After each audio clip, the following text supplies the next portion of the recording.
x equals to sin x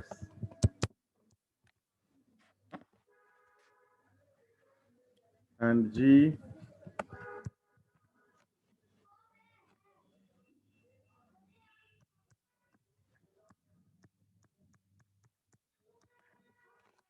0 to pi by 2,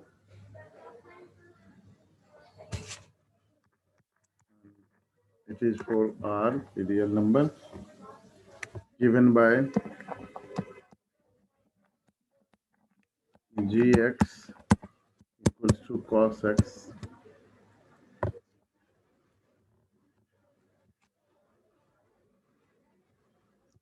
so that f plus g is not 1 1. तो अभी तो हम relations कर रहे हैं ना। हाँ रिलेशंस, हाँ ये फंक्शन का क्वेश्चन हो गया, तो कोई नहीं, फंक्शन का क्वेश्चन आ गया तो फंक्शन कर लेते हैं अभी। ठीक है, रिलेशन के एक दो क्वेश्चन लेकिन और करना है हमें। फंक्शंस आ गए रिलेशंस के।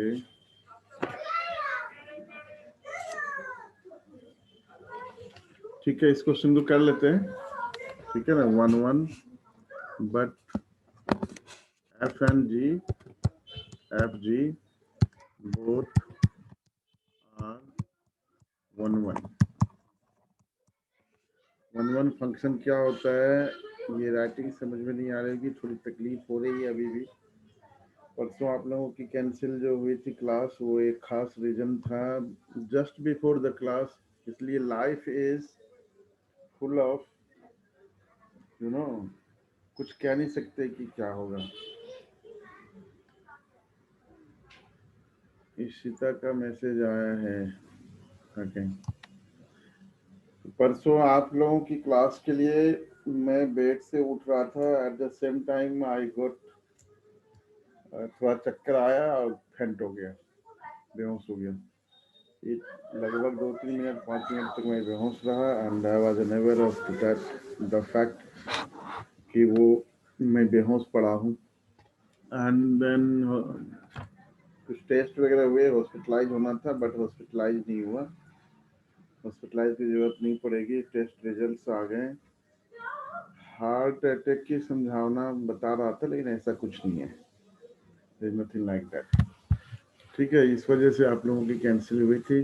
वो आज जो लिख रहा हूँ राइटिंग में भी थोड़ी असर, राइटिंग वैसे तो बहुत अच्छी है मेरी, इंटरनेशनल लेवल की वैसे ही अच्छी है, तो ये अब तो ये सुपर इंटरनेशनल जैसी लग रही है, तो राइटिंग को समझ करके वर्डिंग को लिखिएगा। ठीक है, तो आप रेस्ट कर लो। हम नहीं नहीं, रेस्ट तो बेटा अभी नहीं हो सकती है, और रेस्ट होने से तो और प्रॉब्लम है, क्योंकि ये सारी प्रॉब्लम रेस्ट के लिए से की वजह से ही हो रही है, कोई फिजिकल एक्टिविटी नहीं है ना। पहले ये था कि कम से कम 3 जगह मेरा इंस्टीट्यूट था, लक्ष्मी नगर, भाग्य, ऋषभ विहार, फिर इंद्रपुरम में था, इंद्रपुरम में खुद लेता था क्लासेस, तो गाड़ी से ही, कार से ही ट्रेवल करता था, बट स्टिल एक्टिविटी थी। कार मेरी पार्किंग होती है 1 किलोमीटर आगे, वहाँ बाइक से जाता था, फिर कार उठाता था, तो एक्टिविटी होती थी। अभी क्या हो रहा है कि सारी एक्टिविटी लोगों की बंद हो गई हैं, तो इस वजह से प्रॉब्लम्स हो रही हैं। क्लासेस तो होंगी, ना होना होता तो, अगर हॉस्पिटलाइज होता तो क्लास आप लोगों के विवेक को जानकारी थी इस बात की, तो कैंसिल होती है, लेकिन अभी कैंसिल अब नहीं होगी। ठीक है, तो फंक्शन को डिफाइन भी नहीं किया हमने, फंक्शन शुरू कर दिया। इसको लिख लिया तो ठीक है, लिख लो। थोड़ी फंक्शन का इंफॉर्मेशन दे देता हूँ कि फंक्शन क्या है, रिलेशन से कैसे अलग है ये। ठीक है, तो पहला कमेंट जो मैं लिख रहा हूँ वो ये, every every function is a relation and vice versa is not true.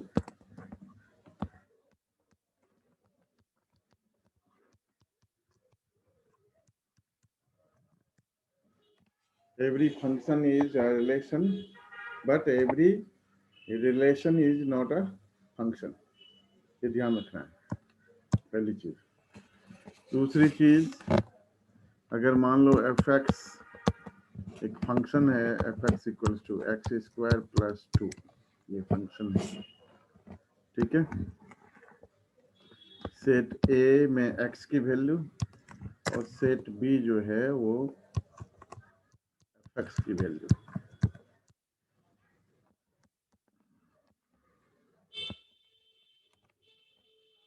X की वैल्यू -1 के लिए ये 3 हो गया, 1 के लिए भी 3 हुआ,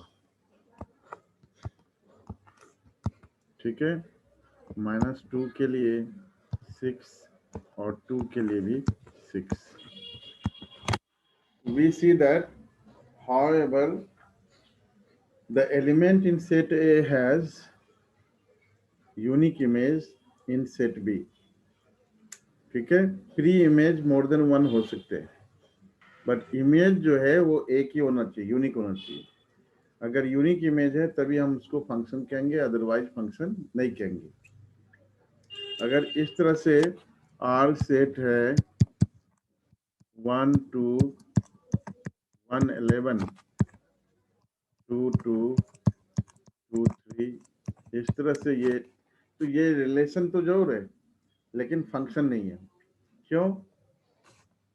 क्योंकि यहाँ पर क्या हो रहा है, सेट ए में एलिमेंट 1 और 2 लिया आपने, सेट बी में 2 3 11 लिया, तो 1 के लिए आपने 1 के लिए 2 भी है और 1 के लिए भी 11 भी है, 2 के लिए 2 भी है और 3 भी है। तो यहाँ देख रहे हैं हम कि एक प्री इमेज के लिए मोर देन 1 इमेज है, तो ऐसे कंडीशन में इसको हम फंक्शन नहीं कहेंगे, मतलब this is not a function, this is not a function, ये फंक्शन नहीं कहलाएगा, ठीक है।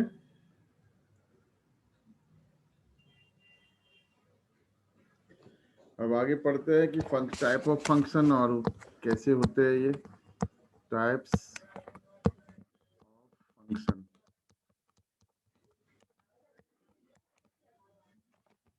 पहला 1 1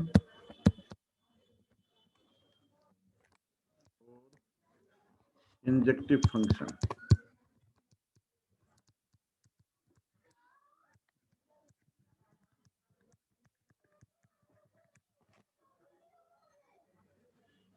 ठीक है। इंजेक्टिव फंक्शन क्या होता है, हर एक set A element in set ए, जो भी एलिमेंट है उसका अगर यूनिक इमेज सेट बी में है तो 1 1 फंक्शन कहेंगे, ठीक है। सर मैं जैसे दोबारा मान लो बता दूं। 1 2 3 ये सेट ए का एलिमेंट है और सेट बी में 4 5 6 है, सबके यूनिक इमेज है, तो ये 1 1 मतलब एक का एक इमेज है, तो 1 1 हम फंक्शन कहते हैं या इंजेक्टिव फंक्शन कहते हैं, ठीक है। एल्गोरिथम कैसे आप इसको पता करेंगे, एल्गोरिथम क्या है, late fx1 equal to fx2, ठीक है। तो और इसको सॉल्व करने से आपका अगर x1 इक्वल टू x2 आ जाता है, देन वी से देन फंक्शन f इज 1 1 और इंजेक्टिव, 1 1 और इंजेक्टिव। सर एक बार दोबारा से बता दो। 1 1 या इंजेक्टिव फंक्शन तब होता है जब every element of set A has unique image in set B, ठीक है। एक एलिमेंट बी सेट के एक ही एलिमेंट से एसोसिएट है, यूनिकली एसोसिएट है, तो उसको हम 1 1 फंक्शन कहते हैं। एल्गोरिथम ये है सॉल्व करने के लिए कि late fx1 equals to fx2, मान लो हमारा फंक्शन है fx equals to 2x plus 3a, ठीक है, ये फंक्शन है fx equals to 2x plus 3।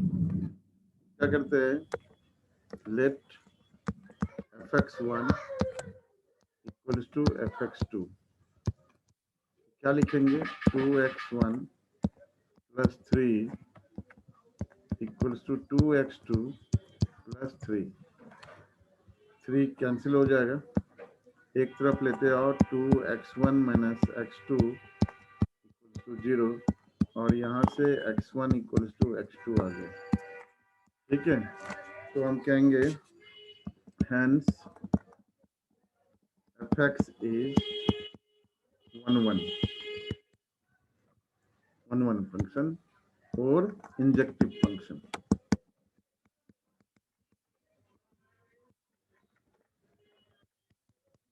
ठीक है, इंजेक्टिव फंक्शन कहेंगे। ऐसे तो सर सारे फंक्शन 1 1 होंगे। कैसे 1 1 होंगे my dear, fx equals to X square है, तो ये 1 1 फंक्शन नहीं है। क्यों नहीं है, तो इसका जो अगर आप रियल वैल्यूज लेते हो, डोमेन और रेंज दोनों, मतलब R टू R में डिफाइन करते हो, सारे फंक्शन कैसे होंगे, सारे नहीं हो सकते। तो यहाँ पर भले ही आपका fx1 इक्वल्स टू fx2 करोगे तो ये x1 इक्वल्स टू x2 आ जाएगा, still it is not a 1 1 function, क्योंकि 1 1 फंक्शन कब होगा, जब यूनिक इमेज होगा। x की वैल्यू -1 लिया आपने तो आंसर क्या आएगा, 1 आएगा। x की वैल्यू 1 लिया तब भी आंसर 1 आया, तो ये मैनी 1 फंक्शन हो गया, 1 1 फंक्शन तो नहीं हुआ, ठीक है। 1 1 फंक्शन तब होगा जब किसी x की एक वैल्यू के लिए फंक्शन की सिर्फ और सिर्फ एक ही वैल्यू आए, ठीक है। लेकिन सर एल्गोरिथम में आपने बताया था कि x1 x2 के बराबर हो जाता है, तो हमारा हो जाएगा वो। होगा ना, एल्गोरिथम फेल हो जाता है। आपको कोड डोमेन चेक करनी पड़ेगी, ठीक है ना, कहाँ पर डिफाइन है। नेचुरल नंबर, अगर यही चीज जो है ना ये हो जाएगा जब अगर ये नेचुरल नंबर में डिफाइन है, अगर नेचुरल नंबर में डिफाइन है तो ये 1 1 हो जाएगा, n टू n अगर डिफाइन है तो ये हो जाएगा, क्योंकि एक नेचुरल नंबर 1 से शुरू होता है ना, काउंटिंग नंबर, 1 लोगे तो 1 आएगा, 2 लोगे तो 4 आएगा, ठीक है। तो ये 1 1 फंक्शन हो जाएगा, डिपेंड करता है कि आप फंक्शन आपका किस तरह से डिफाइन है, ठीक है। अभी मतलब क्वेश्चन सर करेंगे तो अलग अलग तरह के क्वेश्चन आएंगे, तो एल्गोरिथम बहुत जगह फेल होते हैं, आपको चेक करना पड़ेगा उसके कोडोमेन से, ठीक है। जो दे रखा है फंक्शन कहाँ डिफाइन है इसको चेक करना पड़ेगा, तभी आप कंफर्म कर पाओगे कि ये 1 1 है या नहीं है, ठीक है। तो डोमेन क्या होता है? डोमेन होता है x की वैल्यू, 11th में पढ़ा होगा। डोमेन होता है x की वैल्यू और रेंज होता है फंक्शन की वैल्यू, सिंपल। अगर दो सेट, एक सेट है ए बी, आपने ऑर्डर्ड पेयर लिया तो ये ए जो है ये डोमेन का पार्ट होता है और बी जो है वो रेंज का पार्ट होता है, ठीक है। डोमेन मतलब x की वैल्यू होती है।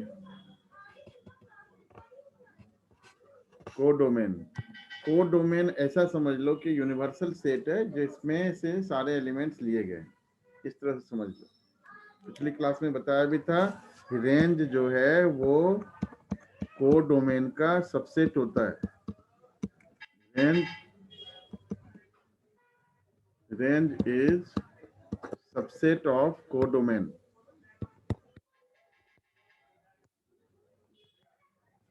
रेंज कोडोमेन का सबसेट होता है, ठीक है। मतलब कोडोमेन एक ऐसा सेट है जिसमें से सारे एलिमेंट्स लिए गए, ऐसा समझ लो। यूनिवर्सल सेट जैसे होता है वैसे ही है, ठीक है। तो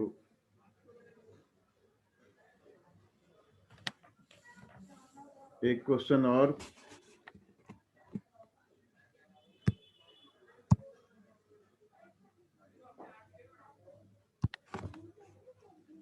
क्वेश्चन कर रहे थे हम, consider the function f such that, f को डिफाइन कर रखा है इंटरवल में 0 से π/2 given by f(x) equals to sin x, and दूसरा g फंक्शन लिया है जिसको भी डिफाइन कर रखा है 0 से π/2 में gx equals to cos x।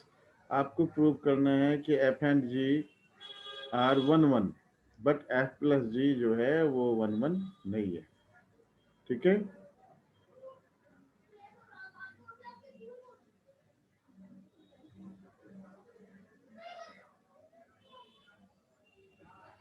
ठीक है। तो पहला था आपका f(x) equals to sin x, let f(x1) equals to f(x2), ठीक है। यहाँ से आपका sin x1 equal to sin x2, but ये कब पॉसिबल है? 0 से π/2 में।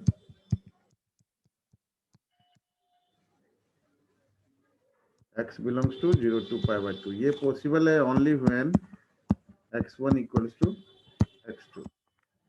अगर एंगल दोनों सेम होंगे तभी पॉसिबल है। इससे आगे क्यों नहीं है पॉसिबल? अगर एंगल सेम होगा तभी sin x1 और sin x2 की वैल्यू इक्वल होगा। आपने लिया है late f(x1) equals to f(x2), मतलब sin x1 equals to sin x2। तो तो sin सर एंगल तो इससे ज्यादा भी होगा तो भी तो दोनों बराबर रहेगा। डिफाइन जिस इंटरवल में किया गया है उसी इंटरवल में लेना है हमने। डिफाइन कर रखा है ना, डिफाइन फंक्शन कर रखा है 0 से, क्वेश्चन लिखवाया था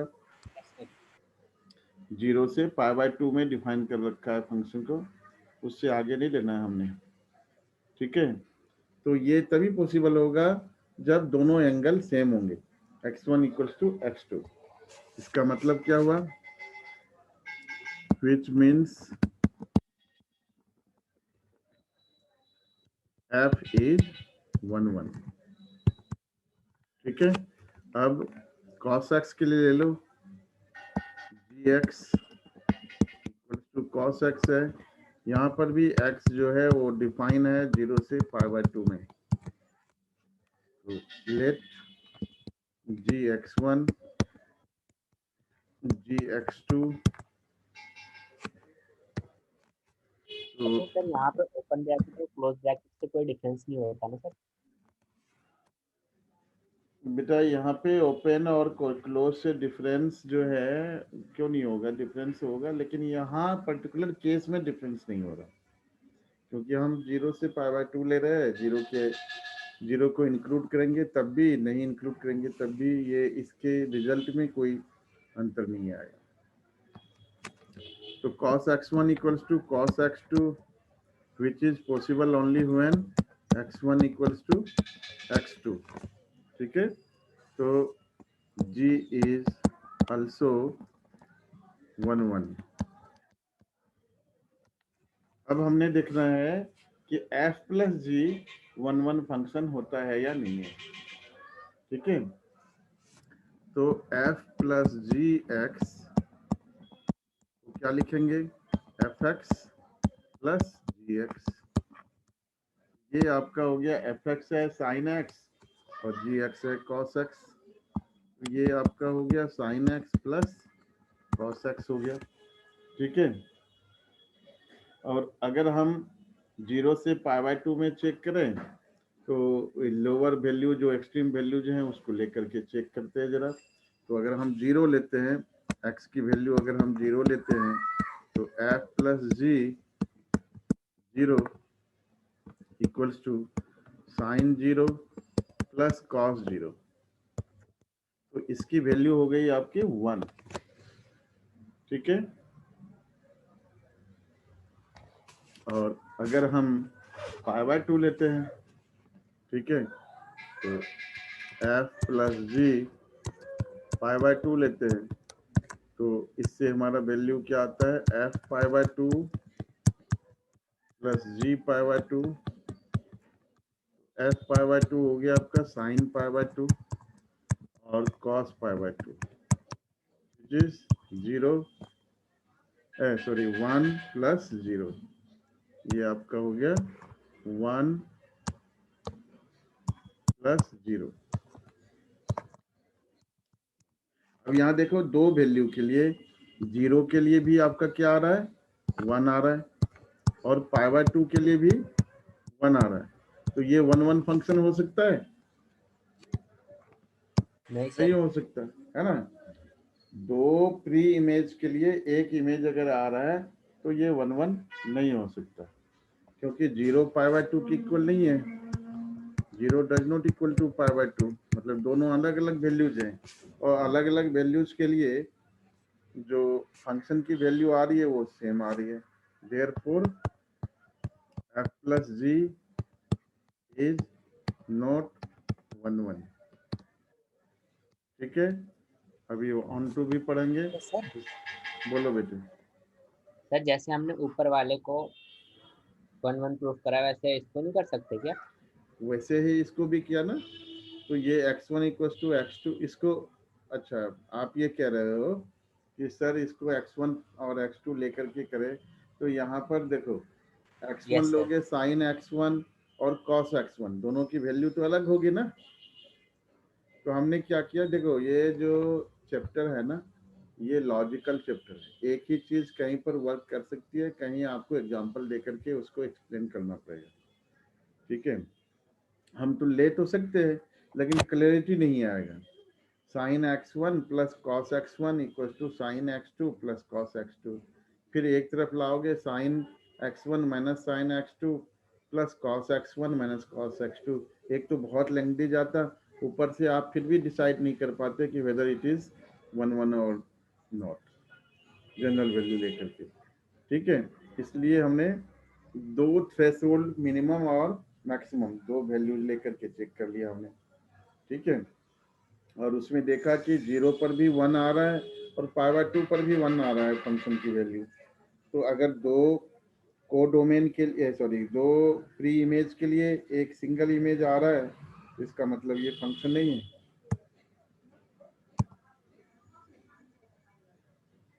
ठीक है, रिलेशन से रिलेटेड एक क्वेश्चन और करिए।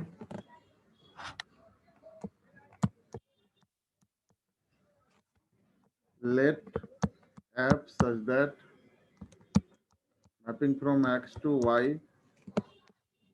be a function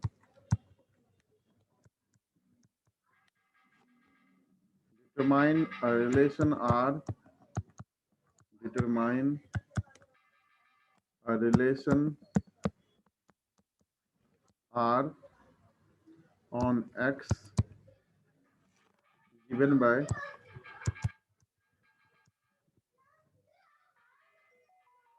R equals to a b such that f a equals to f b। ठीक है, prove that R is an equivalence relation, R is an equivalence relation। CBSE 2010 में पूछा हुआ है। अस्मिता, हो Yes, जाएगा sir. बेटा ये, Yes, sir. कोशिश करो।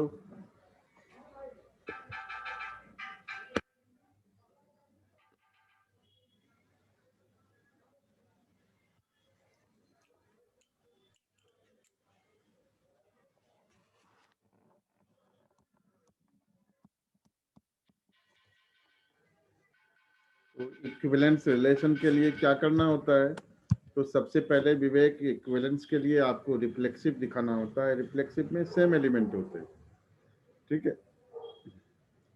तो हम मान लेते हैं लेट ए एलिमेंट है सेट एक्स का, ठीक है, और एफ ए ले लेते हैं। F A equals to F A होगा, implies A belongs to A belongs to R. Therefore,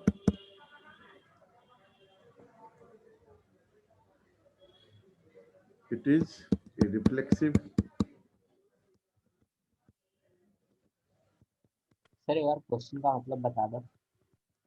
question का मतलब ये है कि f कोई फंक्शन है mapping from x to y। इसका मतलब होता है mapping from x to y का मतलब ये हो गया कि x जो है डोमेन है और y रेंज का सेट है। बी ए फंक्शन एक फंक्शन है, determine a relation r on x।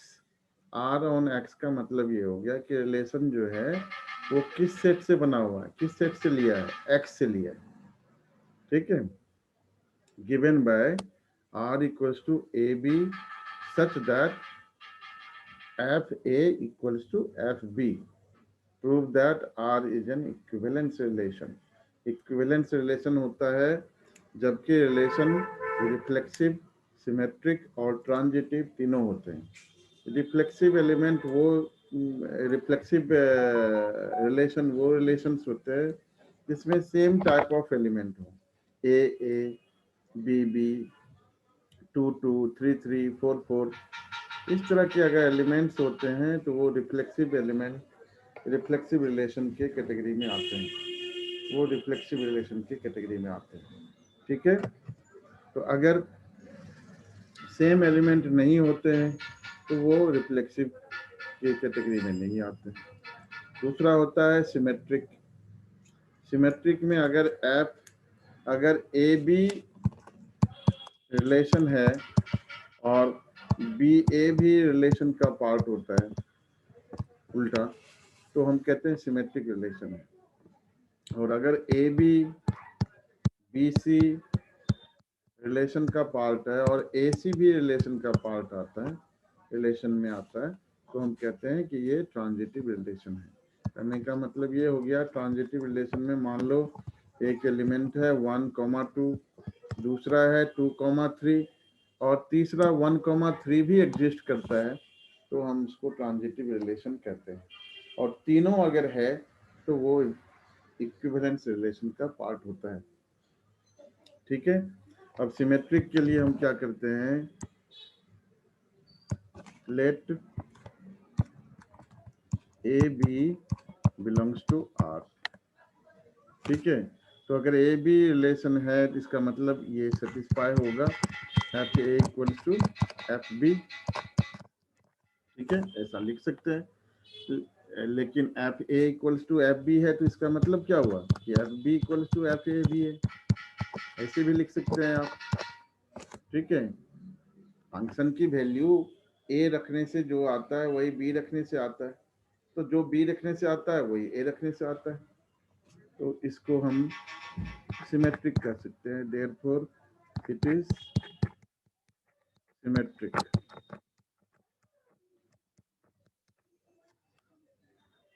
Transitive के लिए, ट्रांजिटिव रिलेशन के लिए, ट्रांजिटिव इसके लिए आपने क्या करना है, आपने कंसिडर करना है let A B belongs to, 3 element ले लो, लेट ए बी सी तीनों एक्स सेट का एलिमेंट, ठीक है, where A B belongs to R and B C belongs to are.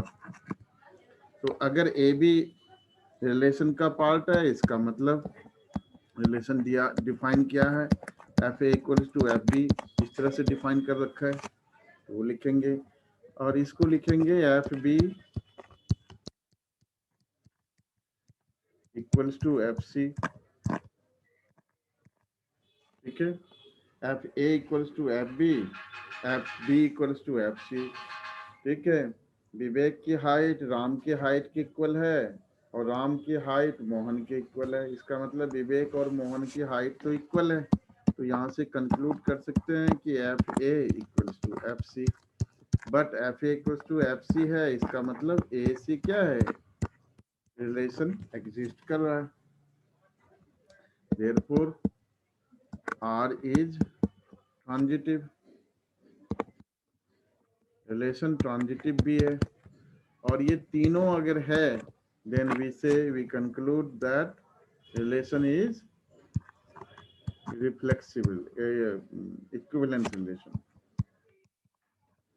is an equivalence relation। पिछली क्लास में बताया था कि इक्विवेलेंस रिलेशन, फिर दो सेट्स कैसे एक दूसरे से रिलेटेड है। एक क्वेश्चन अभी मिला नहीं है मेरे को कहीं, इक्विवेलेंस क्लास से रिलेटेड आते हैं, वो भी बता दूंगा, आएगा कहीं ना कहीं रास्ते में तो बताऊंगा। फंक्शन की तरफ हम बढ़ चुके थे, तो फंक्शन और डिटेल में फंक्शन करेंगे अभी।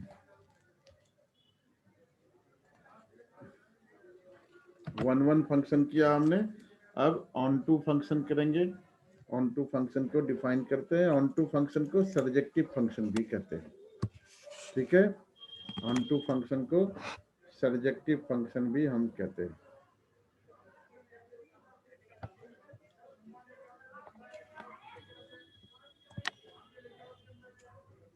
ठीक है।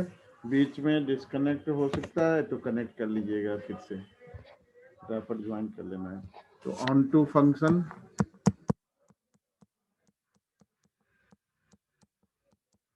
और सर्जेक्टिव फंक्शन, सर्जेक्टिव, ठीक है। ऑन टू फंक्शन और सर्जेक्टिव फंक्शन क्या होता है, मान लो एक फंक्शन है, डिफिनीशन एक छोटा सा समझने की कोशिश करते हैं। क्या डिफिनीशन है ऑन टू फंक्शन का, function F mapping from A to B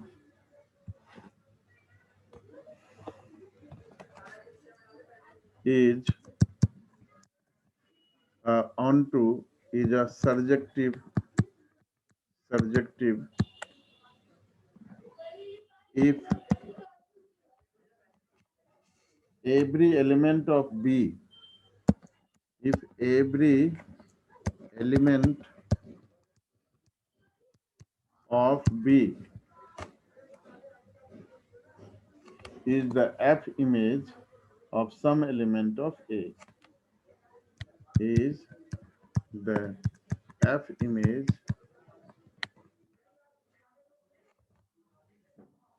of some element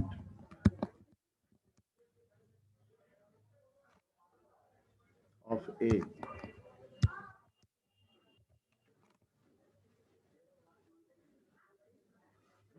क्या मतलब हुआ इसका, इसका मतलब हुआ कि एफ ए जो है वो कहाँ पर एग्जिस्ट कर रहा है, बी में एग्जिस्ट कर रहा है, ठीक है।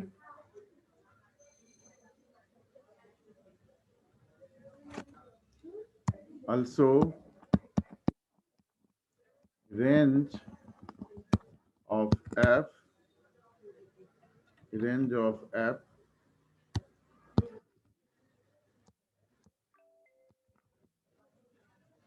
of F is the codomain